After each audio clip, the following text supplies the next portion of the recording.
আমরা ইতিমধ্যেই জনগণের সামনে উপস্থাপিত আমাদের দলীয় ইশতেহারে বলেছি, জনগণের রায় বিএনপি রাষ্ট্র পরিচালনার দায়িত্ব পেলে সরকারি কর্মকর্তা এবং কর্মচারীদের জন্য যথাসময়ে জাতীয় পে স্কেল ঘোষণা এবং বাস্তবায়ন করা হবে।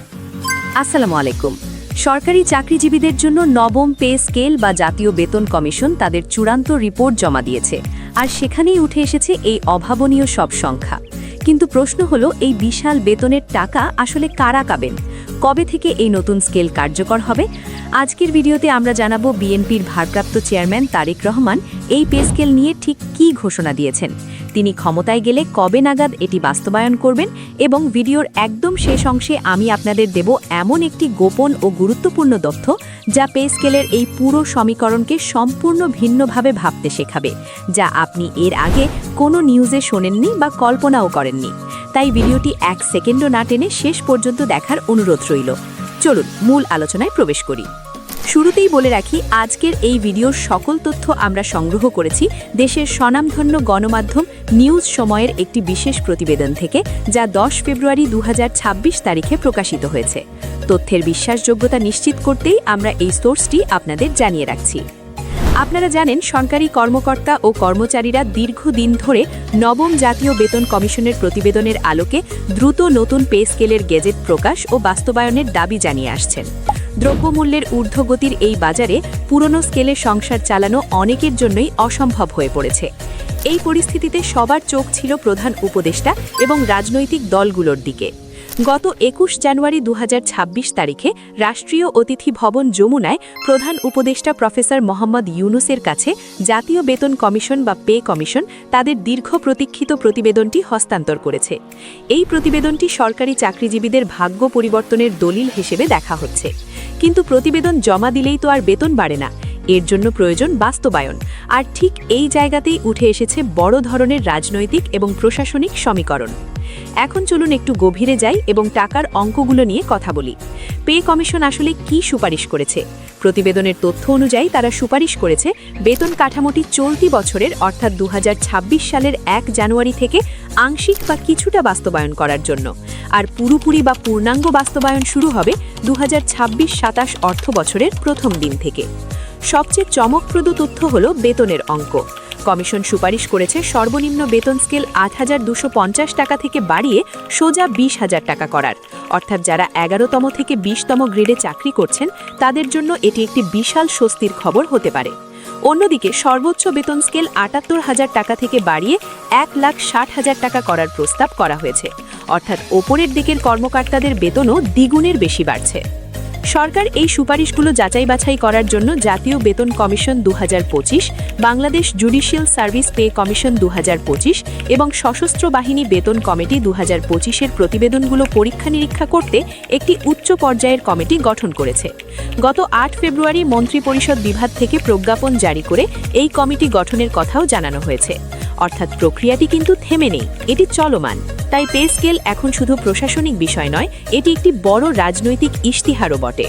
বর্তমান অন্তর্বর্তীকালীন সরকারের উপদেষ্টারা স্পষ্ট ইঙ্গিত দিয়েছেন যে তারা হয়তো পে স্কেলের পুরোটা বাস্তবায়ন করবেন না। বিদ্যুৎ, জ্বালানি ও খনিজ সম্পদ উপদেষ্টা মোহাম্মদ ফৌজুল কবির খান জানিয়েছেন, নির্বাচিত সরকার চাইলে পে কমিশনের সুপারিশ করা পে স্কেল বাস্তবায়ন করতে পারে, আবার চাইলে বাতিলও করতে পারে। অর্থাৎ বল এখন ভবিষ্যৎ নির্বাচিত সরকারের কোর্টে। অন্যদিকে অর্থ উপদেষ্টা সালেহ উদ্দিন আহমেদ বলেছেন, তারা হয়তো ঘোষণা করছেন না, কিন্তু পরবর্তী সরকারের জন্য বাস্তবায়নের পথটা সহজ করে দিয়ে যাচ্ছেন।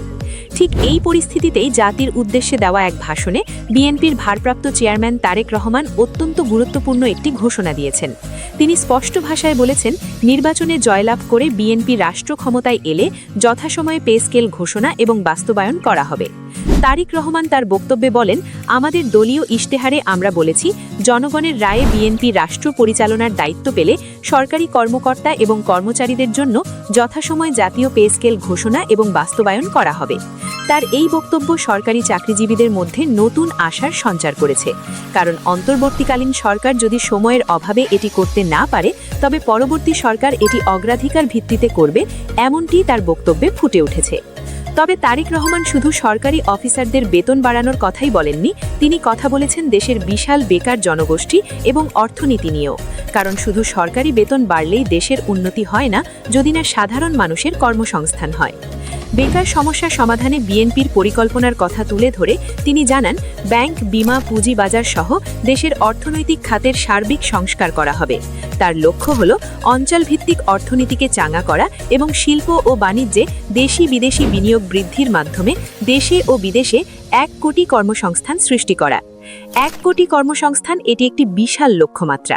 তিনি আরও বলেন, পর্যায়ক্রমে এই কর্মসংস্থান সৃষ্টির লক্ষ্যে কয়েকটি সেক্টরকে চিহ্নিত করা হয়েছে এবং কর্মকৌশল নির্ধারণ করা হয়েছে। এর অংশ হিসেবে দেশব্যাপী কারিগরি ও ব্যবহারিক শিক্ষা প্রদানের মাধ্যমে বেকার জনগোষ্ঠীকে দক্ষ জনশক্তিতে রূপান্তরিত করা হবে। অর্থাৎ একদিকে সরকারি কর্মকর্তাদের পকেটে যেমন টাকা আসবে, অন্যদিকে বেকারদের জন্য কর্মসংস্থানের সুযোগ তৈরি হবে। এমন একটি ভারসাম্যপূর্ণ অর্থনীতির স্বপ্ন তিনি দেখিয়েছেন।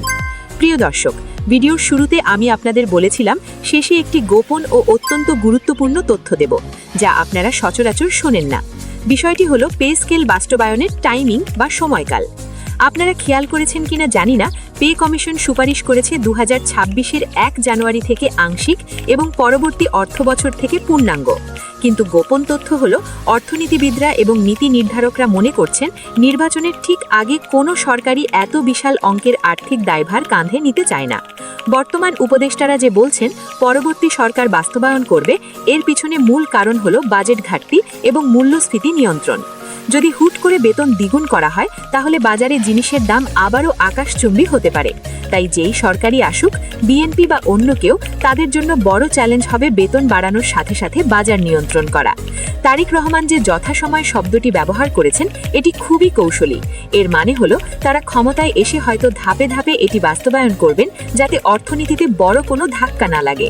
আর নিম্ন 20,000 স্কেল বাস্তবায়ন হলে বেসরকারি খাতেও এর একটি বড় প্রভাব পড়বে, যা পুরো শ্রম বাজারের চিত্র বদলে দিতে পারে।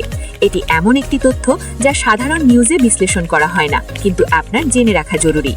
আজকের ভিডিওটি এই পর্যন্তই। পে স্কেল নিয়ে তারেক রহমানের এই ঘোষণা এবং 20,000 টাকা মূল বেতনের প্রস্তাবনা নিয়ে আপনার মতামত কি? আপনি কি মনে করেন এটি বাস্তবযোগ্য? অবশ্যই কমেন্ট করে জানাবেন। ভিডিওটি ভালো লাগলে লাইক দিন এবং শেয়ার করে সবাইকে জানিয়ে দিন। পরবর্তী আপডেট সবার আগে পেতে আমাদের চ্যানেলটি সাবস্ক্রাইব করে বেল আইকনটি বাজিয়ে রাখুন। ধন্যবাদ, ভালো থাকবেন।